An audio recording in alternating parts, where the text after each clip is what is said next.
šodien vēsturiska datuma 13. janvāri mēs esam aicinājuši jūs šeit, lai vēlreiz apliecinātu sev un visai pasaulē, kas mēs esam, par ko mēs esam, kur mēs vēlamies iet.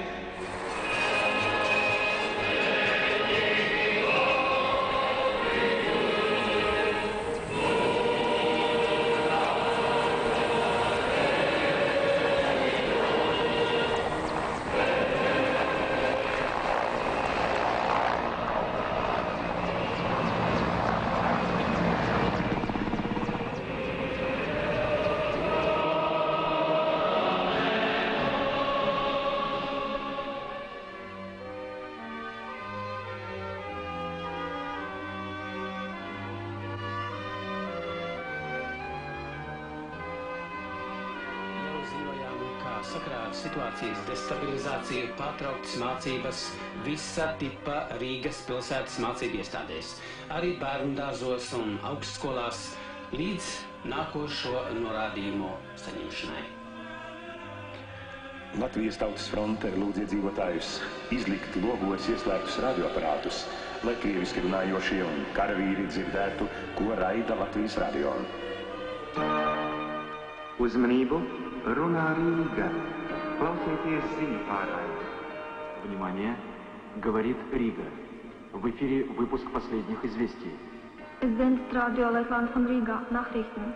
You are listening to the Radio Riga, Latvia, the news. Pie Rīgas robežas uz Plaskavas šosejas kustībai, traucējot visai ievērojama militārās tehnikas kolonna. Vēl viens, šoreiz sarkanās impērijas sarīkots asiņainais janvāris Rīgā.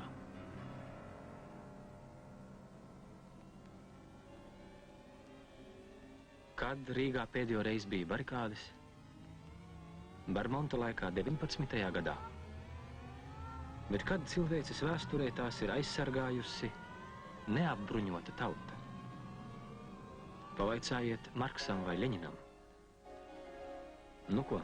Vienīgajai zinātniskajai mācībai tanki un automāti ir vienīgie dzelžainie argumenti pret tādiem tumsonīgiem jēdzieniem kā tēvu zeme un brīvība.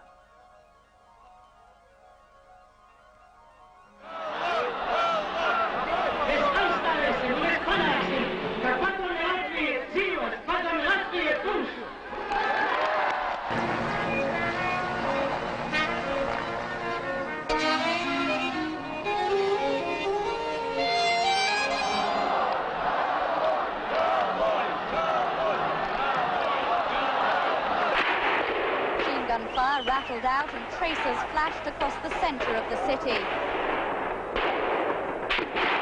Commandos left the building about 6 hours after the assault began.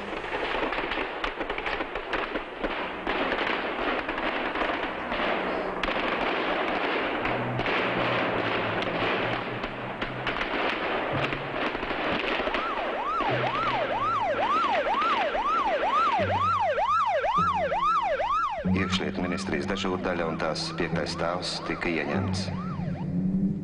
Kas ir tie, kuri spēlējas ar cilvēku dzīvībām, kam tās nav nekā vērtas? Bet omanieši tomēr karoja. Sāk ar mašīnu apšaudu uz Vecmilgrāvi tilta, bet pēc dažām dienām tieši tāda lode, kādas atrada mašīnās, bija liktenīga Gvido zvaigzne. Un mēs tikai bezspēcīgi noskatījāmies šo slepkavu evolūciju. Latvijas Republikas augstākās padomes aizsardzības un iekšlietu komisijas priekšsēdētāja Tālava Junģe komentārs. Janvāra notikumi Latvijā pilnībā parāda, ka šeit notiek cīņa par varu. Par varu, kuru zaudēja komunistiskā partija aizvadītajos gados. Un 13. janvāra kompartijas plēnums skaidri jau to pierāda, jo tieši šis plēnums bija tas, kurš pilnvaroja vai uzdeva tā saucamai glābšanas komitejai gāzt Latvijas Republikas augstāko padomi, gāzt valdību un pārņemt varu savās rokās. Nodevība, liekulība, gļēvalība un meli. Kāda kripatiņa no tā ir katrā no mums. Bet sāpīgi redzēt cilvēku drebam bailēs par sevi, ja turpat līdzās Cits pirmajā vietā licis nevis savu es, bet to, kas jādara. Tādēļ godinot kritušos sakām paldies 8 baušķeniekiem, Jānim Jasēvičam, Agrim Kociņam, Renāram Zaļajam, Didzim Trautmanim, Aļģim Simanāvičam, Gundaram Bergam, Mārim Kļeviņam un Valērijam Markūnam.